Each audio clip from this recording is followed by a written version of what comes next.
let's jam.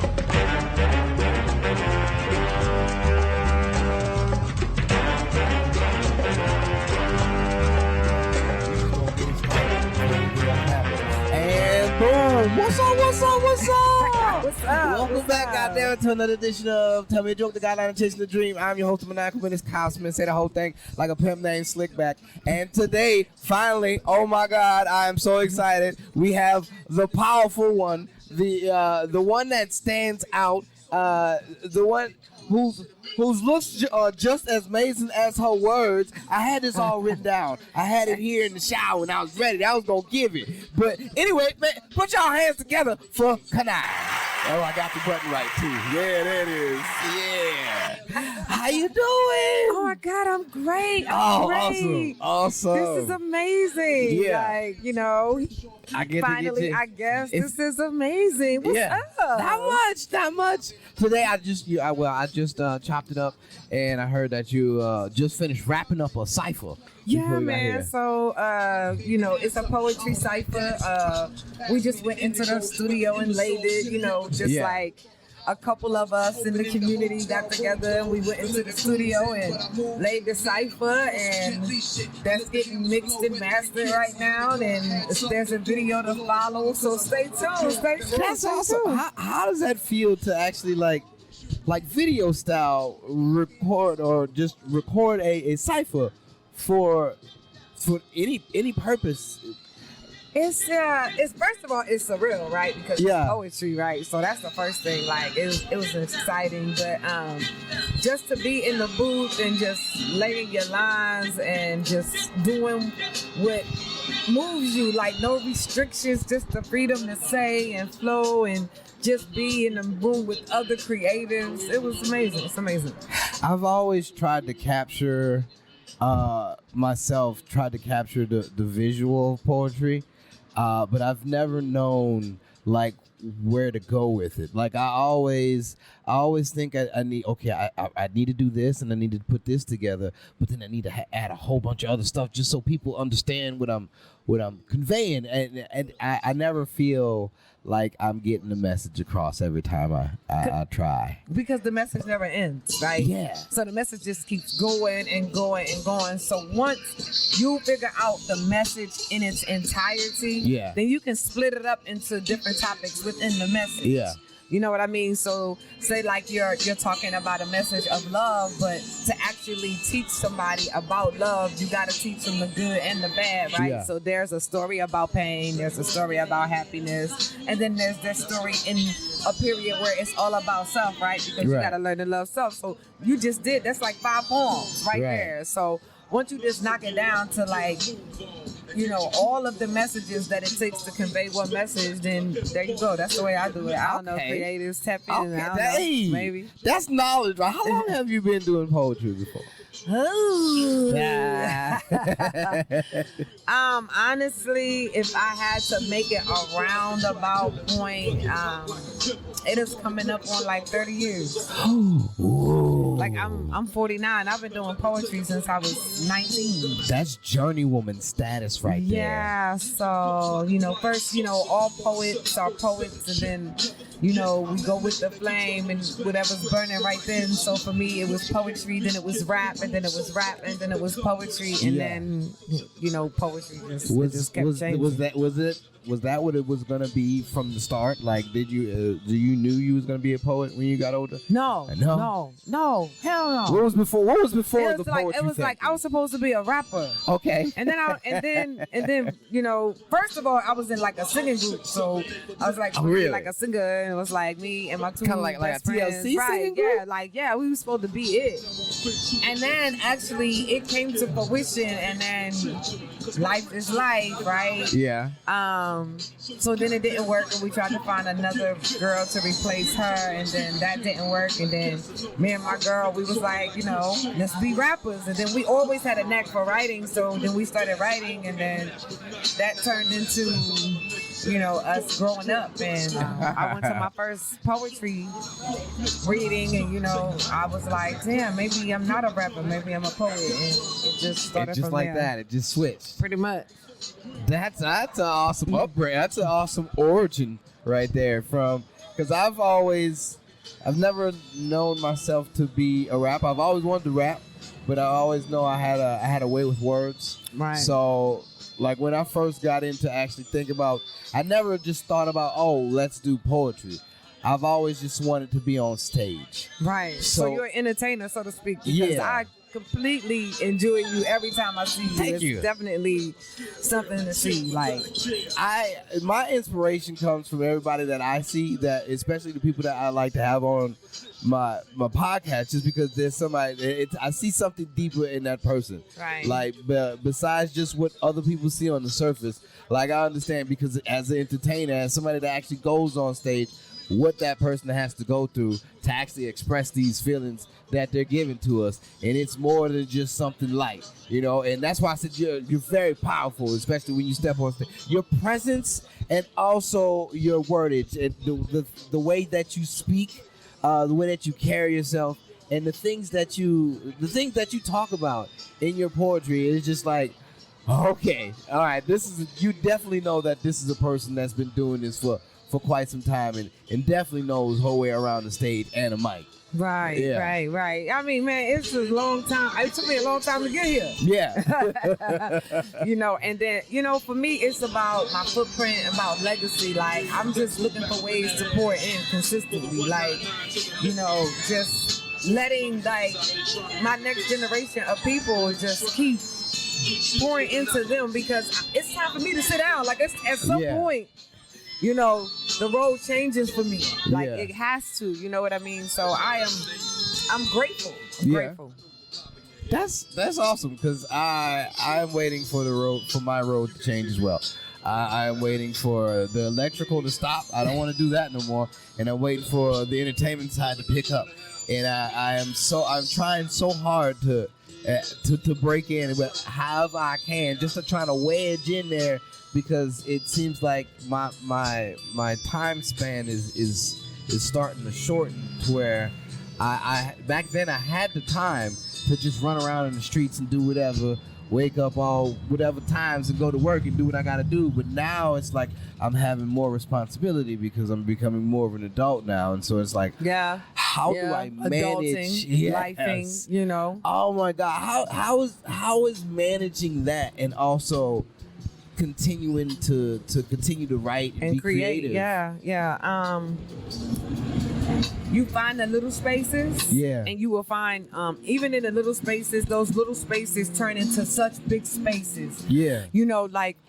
If my trainer pops into my mind, because I always tell her I never have find time to exercise, and she said, you find time to pee? And I said, I find time to pee. She said, well, while you in the bathroom, you do 20 squats. Okay. Every time you pee. And then I found myself doing 100 squats, a day. And if I'm drinking the right amount of water, dang, I'm up to like 200 squats a day. I'm exercising in the small spaces, right? Yeah. So I find that time. I say, you know what? In the morning, when I wake up, I'm not going to listen to nothing but the Word of God. Yeah. I don't touch my phone. I just listen to Scripture. Mm-hmm. I take a shower while I'm listening to Scripture. Yeah. Here, I'm almost done.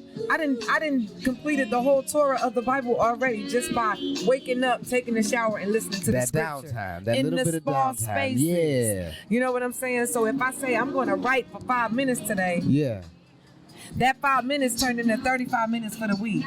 Oh. So if I increase it, the add up. Mm-hmm. Now if I write 10 minutes a day, that's 7 days. That's right? 70 minutes that's right there. 200. You're right. That's 70 minutes. That's an hour a week that I'm spending. Oh, snap. Okay. You 4 hours a month writing. Yeah. That's a lot. That is a lot. Right. So you gotta find, like, everybody make a, it's a saying, your gift will find room for you. It will provide room for you. You just gotta let it provide room for you. You know what I mean? Don't force it. I've been hearing that a lot much now. And patient. Yes. You gotta be patient. The more and more I get it, the more and more I'm like, all right, these are your signs. And it's like you always ask for the signs, and it's like, you don't know when the signs are there until after the signs have came. Right, It's like, right. nigga, these the signs right here. This is what you should write down. This is the flag, the yellow flag Right, that say, right. hey, this is you. Nigga, pay attention. It's like, oh, okay, good. This is one of the reasons why I continue to do this, because there's so many times that I could have just been like, Yeah, but that's what they say, right? When you get tired, you're closer to the blessing. Like, you know what I mean? That's when you get tired and you feel like you want to quit. That's when the blessing is right there. Yeah. Right? That's your test. That's your testimony. You can't be gifted unless you're ready to lose. You got to be able to lose something. Right. So let's start losing so we can start winning. Right? Come on. It's so hard. What it does on the mental and the soul, it's just like, man, like the closer and closer I get into like that realm of, oh, I'm actually doing something, the more scared I become a little bit, just because I know there's more weighing on me, and it's like Either you believe it or you don't. You gotta have faith in it. Don't. So you can't say fear or afraid in the same way. Either you believe it or you don't. I've always, it's just like jumping off the cliff. I'm gonna jump. Like, I'm gonna jump, but you know. Call it another word. Don't give it a name. Okay. Don't give it so much fear. Don't give the Holy Spirit a name. The Holy Spirit is letting you know to be aware. You're aware. It's not fear. Don't put that name on it because you're not afraid, because you know you're gonna do it. I'm not going right. You know what I'm saying? So you call it, you know, maybe it's doubt. Mm-hmm. Instead of fear, maybe like, damn, this what I'm really supposed to be doing, or this really what I'm not supposed to be doing. But either way, if you keep pushing me, I'm gonna go ahead and do it anyway. I guess I'm gonna see, because the gift makes us nosy. We want to know. Yeah, definitely. You be peeping what's gonna around happen the corner, on the other end? right? Like you be like, darn. Well, you know what? Guess I won't know unless you try. You can't knock it till you try. So you just go ahead and do it. Boom, you out there. So. That's a better way to look at that. See, it's that therapeutically that helps me open up my mind and see the other doors, instead of me just walking through this same one to where I'm gonna loop myself and just like go insane. Right. And it's like, oh, okay, good. I'm glad other people actually think like, have this thought process to where, you know, they can convey to somebody else and like, no, you're on the right path. Just take your time. Right. It's like, oh, okay. I've always, I have patience, but the patience is just so, it's hard to keep hold. That's the hardest part, right? Yeah. You know, stay the course. Staying the course is the hardest part. Yeah. You know, because it's the least that we can do. There's so many distractions. Stay the course. Yeah. You know, until God provides. He say He's gonna provide. Let Him provide. What inspires you to write?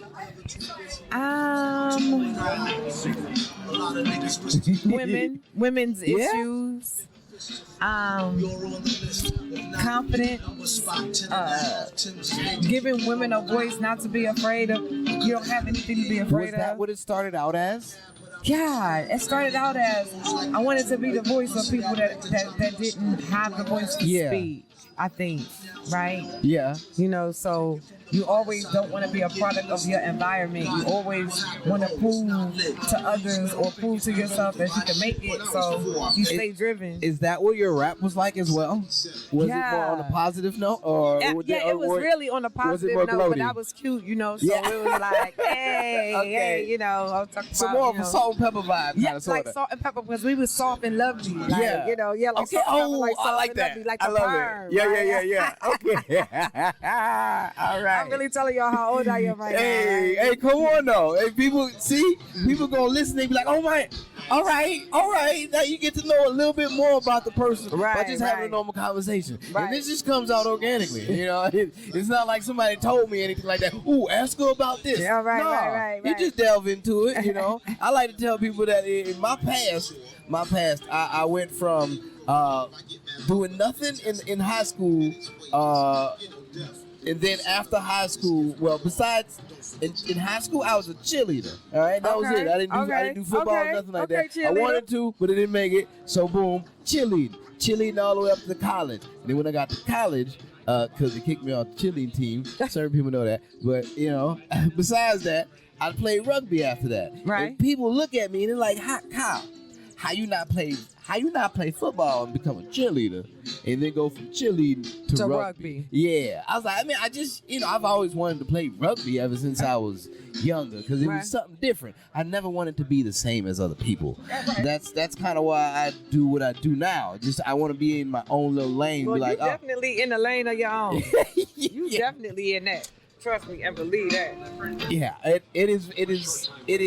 mentally is very helpful just to understand that, oh, okay, if somebody wants to, like, anybody can easily, like, take the easy route, but me, I've always wanted to challenge myself just because life for me being a smaller person was a challenge. Right. So it's just like, why stop at the little things? Let's challenge myself in like every aspect that I can. Right. I've noticed, from just being wiser about things, like the more and more you do something, the more and more you stick to that something, the better you'll get over time. I get excited to see how good I get at certain things. Man, I don't think it's anything that you don't put your mind to that you can't do. Have you seen you lately? I check mirrors out from time to time. They never full. Have you seen you lately? Like, I don't know. I mean, I know, like, the podcast is not about, bragging on your friends, but man, let me just tell you, this man is going to be on stage on Sunday, and I am so excited to be a part. Yeah, I'm very excited to finally, like, because every time I see the show, just certain shows, like, I get giddy for. And like these are especially one of those shows right there because I know like the magnitude that it comes with, and just for the eyes to come see. Like last night I had a show. Shout out to Fortune Chief Ikena. Yeah. Shout out to Chief Ikena. At the historical museum of African American culture. Yes. Oh, and it like that little room got packed out. Man, and he was like, "Oh my God, and it was so good." Because I finally got the feature and stretched my legs. Yeah, and show people the combination of what comedy poetry is. People were like, "Oh my God!" So just to be able to do it, and my parents were there. Oh, so, shout out to your parents. Yeah. Shout out pops and moms, man. It was good for them to actually see that I'm actually. I'm not out here just. It's not a hobby, around. Mom. This is for real. I'm serious. I do I'm serious about it. Yeah. It's nice to see them very supportive because they've came to see me do comedy, but I don't think they've ever seen me do poetry. Before. Right.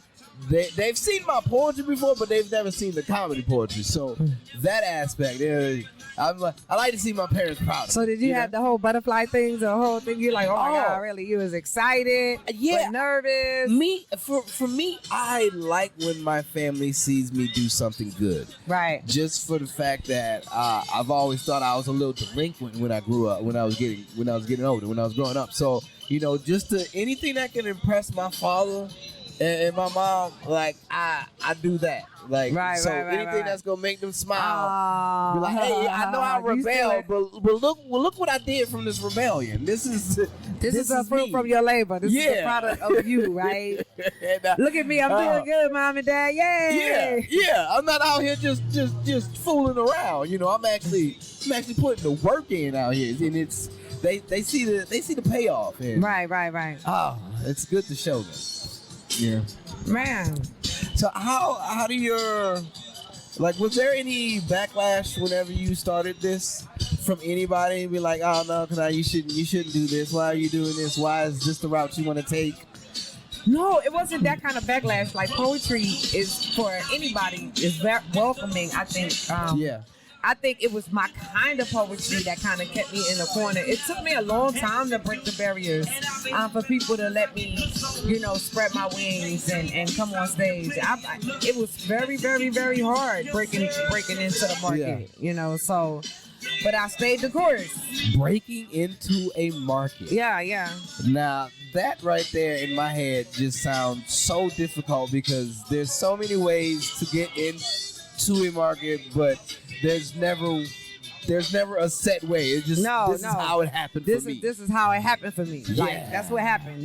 This is how it happened for me. I went to Poetry Lounge. Actually, now I landed myself in like the Galveston area, and there was a poetry group called Apotheosis Epidemic. That was my first poetry group that I was ever a part of. Like, dude, they welcomed me, and then that is how I transitioned into the Houston area, and then I went to the Poetry Lounge, and then I started doing poetry there. And then Khalid, the Future, was one of the first poets to invite me to a closed mic performance. Yeah. So after that, it was I just kept going up and up and up and up and up and up and up. And then rise. How's that feel? It's surreal. It's surreal because like I don't see me like maybe other people see me. You know, I just really want to pour in. That's all I want to do.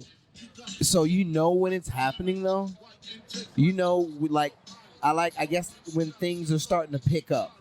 Like, yeah, because you find yourself on stages with people you idolize. Oh. Like, you know what I mean? And then you sitting next to people, or you on the same ticket with people that you idolize, and you like, and it be a paid event, and you like, well, I know they getting paid, and I'm getting paid, so dang, oh my God, I've arrived, or something. So you after the second or third time, you start looking around, and you like, dang, I'm here, like, you know. So it's kind of crazy. But you know, I just try to stay humble and bring as many people as I can, as fast as I can, you know. I've heard this down. Well, it seems. Do you think that poetry gets its due out here as, I guess, other arts? Do you think it gets its notoriety as it should? That's or do you think double-edged sword. It could be better? It could be better. For me, you know, I'm all about the poetry, but I don't see anybody else in the nation doing the amount of shows with this many people attending as far as poetry. Poetry, you know, we do a show, you know, and we're selling out 800 people to come see a poetry show. Yeah. Like, you know what I'm saying? And you know, do we have the notoriety, or does the country believe that we're doing it, and is it affecting? Mm-hmm. And everybody on our show are paid artists. Like, you know what I mean? Like, they're not doing poetry for free. Like, you know, so it's different, but God, it's amazing to see. I've seen it grow. Absolutely. Like, I'm glad to bear witness. That's awesome. I've been in a part of many scenes, just floating around, seeing what gravitates towards me, and it's just like, this is out here in Texas. They have one in LA, but out here in Texas, like, this has been like the biggest progression of like a poetry scene that I have seen. Yeah, like Houston market is pretty big. I'm watching it grow even more, and like out in LA, it's cool, but things are scattered out there. Right. Out here, it's more knit tight. Like you run into more of the same people that are on your same wavelength, and it's like, oh well, it reminds me of the comedy community. Yeah, just because that's where I started, and that's what I know. You know, that's, you know, like you know, one of my best friends tell me, you know, poetry and comedy are the only people you can't fire. Yeah, because they're their own people. Yeah. So.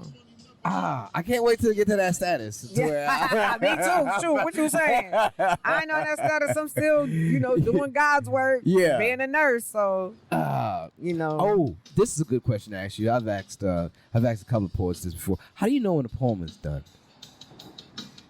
God, the pen don't write about that subject no more for me. Yeah. Like, if I'm writing and I'm putting together things and I'm trying to put it together and I can't put nothing else to it, it's done. Like, I gotta stop. Now, and if it ain't done enough for me, I just let it go. Is your ending written before you finish? Sometimes. I got my mic dropper. Yeah. And then I gotta build off the mic dropper up. Then I gotta build the poem up. I build a poem from the outside in too, like from the middle to the front to the back, or from the middle to the back to the front. Yeah, it happens. Whatever way the download is. That's right.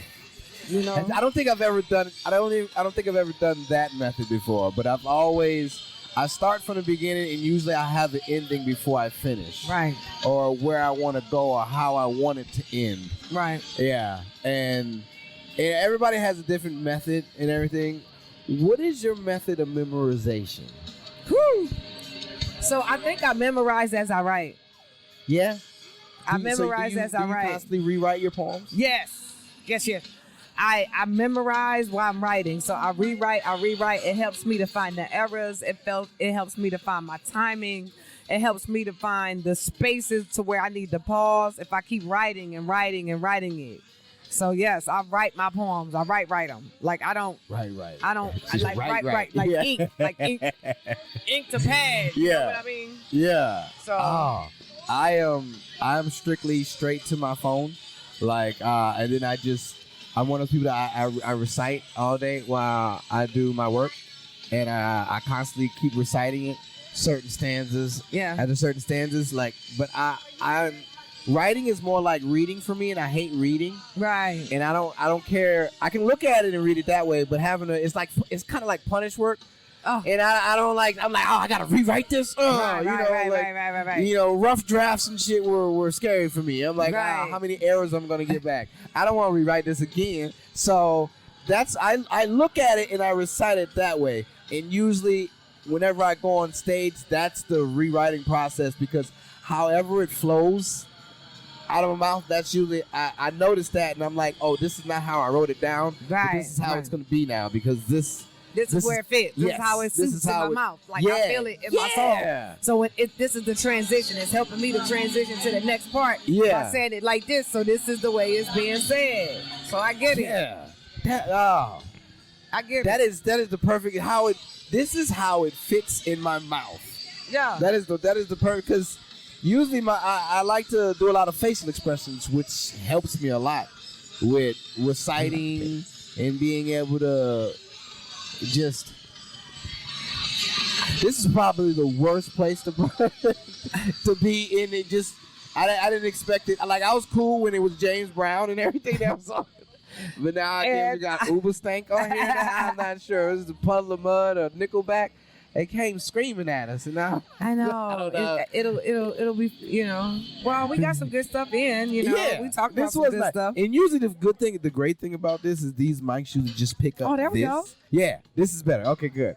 But yeah, I have coming out here just to be able to talk to everybody. It doesn't matter usually the environment, just because this equipment is well enough to where it works, you know. But it's a nice Friday, and you know I don't be wanting to be in too many people's space, because it is weird. I know. It feels strange. It's like, you know, people come up to me like, man, what they doing? I know, what right? They talking about? But the headphones help a lot to drown out. Oh yeah, it the does. background. Like, and I feel like, you know, people are walking past and they're like, "What are they doing?" And I feel like I'm doing important work over here. I've had people just come up and sit down, and it's like, hey, what? Can I get some of that? Yeah.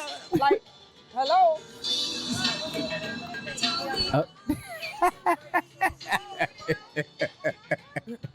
Go hang me some slices over here. I know, right? Like, I got a beverage.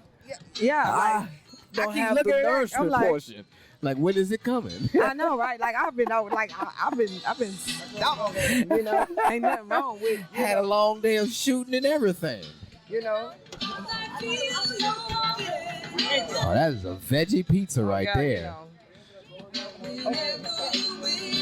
Boom, getting it in. There it is. You want to explain how that pizza is dancing on your taste buds right now? It's changing my life. You know, there was a lot of things going on. I had some drinks, you know. A pretty exciting day. That's what's up. So is this how most of your days are? Because are you full-time poet? Mm-mm. Oh. I mean, kinda, yeah. I'm a full-time travel nurse and a full-time poet. Ooh. Yeah. That's I'm out exciting. Okay. So you've seen some shit. All the time. Wow. So I've always curious, like nurses. I've known a few nurses, and it's like, man, the thing that and then you travel all on top of that. So there's dumb shit that happens all over the place. All over the place. Oh my goodness. Kyle, you have no idea. But what it is allowing me to do is to venture out in other cities as a poet too. Yeah. So definitely. That's always nice, you know, planting seed, you know. I need to do that more. I just need to, you know, That's what I've been doing. I've just been trying to figure out my way of what's gonna get me where and how to do it and what are other people doing to get there, you know, but also keep maintaining the writing process and never stopping. Just, you know, I always tell myself, when does this end? I'm like, it don't end, my dude. Like, my other personality comes in, it's like, it's never gonna end. It's never gonna end. Yeah, this will be you forever. Like, I'm like, okay, but that's insanity. You like it. You're gonna continue this because this is you, and it helps others. You're creative. Yeah, I can't help but to do. I've always thought like eventually it'll turn off, but it hasn't. No, it hasn't, and it won't. Yeah, because that's not what that you gotta be. You gotta be obedient to your assignment. Yeah, my assignment. I like this assignment. Yeah, this your assignment. This is a fun assignment. It's like a lifelong assignment. Come with essays and video projects and PowerPoints.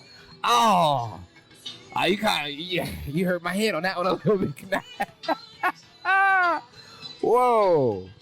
Mm-hmm. That opened my mind to a whole bunch of things right there. And God will provide. If you're doing what you like and you're obedient, He'll provide somehow. He provide. You be like, dang, that $10 was right on time. Where right on time. That came out of nowhere. Whoa. Huh. Mm-hmm. All right. Man, we can leave it on that right there. Well, we can leave it on that. Thanks for having me. Man, thank you. Thank you, man. Make it a quick one. Come out and see. Yeah, Mr. Kyle at April the 23rd at the Rockefeller. I promise you it's a good time. Oh, it's definitely a good time. And you always have more shows than just that one. Y'all do monthlies. Oh, yeah, it's April the 23rd. Then we have one May the 28th at the Rockefeller also. And then we're taking off June for our big show, which is Queens of the Mic. That's our all-female lineup. Okay. That's going to be amazing. But, yeah, it's more to come. We got a lot of other things happening, too, so... Well, can I let everybody know where they can find you at? Please, you can follow me on Instagram at I am kanei, Kanei. You can also follow me on Facebook at Lakia, Lakia Taylor. And you can follow me on TikTok at Kanei Poetry. And you can follow me on all sites at kaneipoetry.com.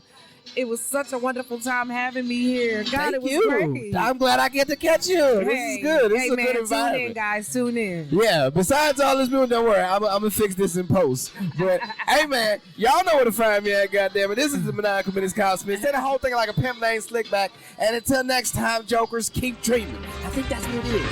Next time, jokers, keep